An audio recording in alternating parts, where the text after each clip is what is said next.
ಅಕ್ಕಂದಿರ ತುತ್ತು ಅನ್ನಕ್ಕಾಗಿ ಒಳಗಡೆ ಇರ್ತಕ್ಕಂಥ ಜೀವಕೋಶಗಳು ಬಡಿದಾಡ್ತಾ ಇದ್ದಾವೆ.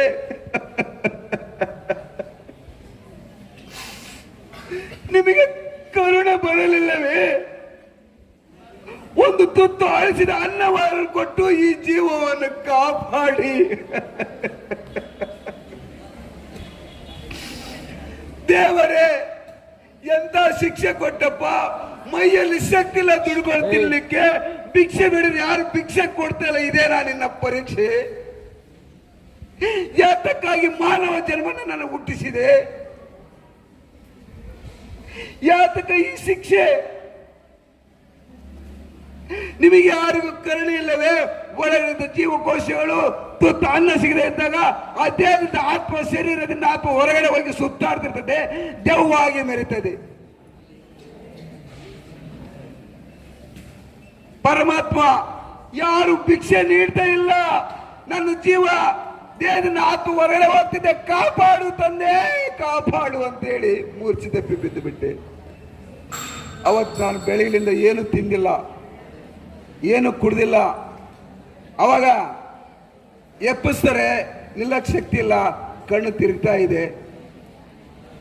ಎಲ್ಲರೂ ಎತ್ತು ನಿಲ್ಲಿಸ್ತಾರೆ, ನಿಲ್ಲಕ್ಕೆ ಶಕ್ತಿ ಇಲ್ಲ. ಯಾರೋ ಕರ್ಕೊಂಬಂದು ಅಣ್ಣವ್ರ ಕೈಯಿಂದ ಜ್ಯೂಸ್ ಕೊಟ್ಟರು, ಜ್ಯೂಸ್ ಕುಡಿ ಅಂದ್ರು. ಅಣ್ಣವರೇ, ನನಗಿದು ಬೇಡ, ನನಗಿದು ಬೇಕು, ಜ್ಞಾನ ಬೇಕು, ನನಗೆ ಇದ್ರ ಕಡೆಗೆ ಹಸಿಲ್ಲ ಅಂದಾಗ ಕಣ್ಣೀರಾಗಿ ಬಾಚಿ ತಪ್ಪಿಕೊಂಡು ಎಂತ ಪಾತ್ರ ಮಾಡಿದ್ರೆ ನೀವು, ಎಂತ ಪಾತ್ರ ಮಾಡಿದ್ರೆ ನೀವು. ನಿಮ್ಮನ್ನು ನೋಡಿ ನಾವು ಕಲಿಬೇಕಂದ್ರೆ ಎಲ್ಲ ಕಲಾವಿದರು ಒಂದು ಮಾತು ಹೇಳಿದ್ರು ಅಣ್ಣವರು, ನಿನ್ನ ಜೀವನದ ಗುರಿ ಸಾಧಿಸಲಿಕ್ಕೆ ನೀನು ಹೊಟ್ಟೆ ಕಡೆ ಗಮನ ಕೊಡ್ತಿಲ್ಲ, ನಿನ್ನ ಜ್ಞಾನವನ್ನು ಬೆಳೆಸ್ಕೊಂಡು ಒಳ್ಳೆ ವ್ಯಕ್ತಿ ಆಗ್ತಂತೇಳಿ ಆಶೀರ್ವಾದ ಮಾಡಿದ್ರು. ಅವ್ರಿಗೆ ನಮಸ್ಕಾರ ಮಾಡಿದ್ದ. ನಾವು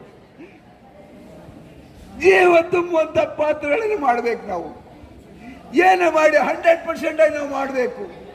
ಓದ್ತೀರ 100% ಆಗಿ ಓದಿ, ಆಟ ಆಡ್ತೀರ 100% ಆಟ ಆಡಿ.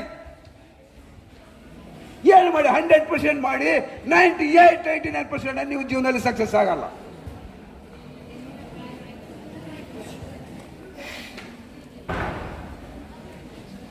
ಜೀವನ ಬಹಳ ಕಷ್ಟ, ತೆಗೆದುಕೊಂಡ್ರೆ ಬಹಳ ಸುಲಭ. ನನ್ನ ಒಂದು ಪರೀಕ್ಷೆ ಇಡೀ 3 ವರ್ಷ ಅವ್ರ ಕಲಾವಿದರಲ್ಲಿದ್ದವನು ನನ್ನ ಜೀವನ ಏಳಿಗೆ ಮಟ್ಟಕ್ಕಾಯ್ತು. ಅದಕ್ಕೆ ಅವ್ರು ಬೆಳೆದ ಅವರೇ ಅಣ್ಣವ್ರೆ, ಬರ್ರಿ ಗದ್ದೆ ರಸಿ ಬರ್ರಿ, ಅವ್ರ ಕಾಲಲ್ಲಿ ಕೂರಿಸ್ಕೊಂಡು ಆ ಗದ್ದೆ ರಸಿ ನಿಂತಿದ್ದಾರೆ. ಅವರಿಂದ ನಮ್ಮನ್ನು ಓಡಕ್ಕೆ ಹಚ್ಚಿದ್ರು.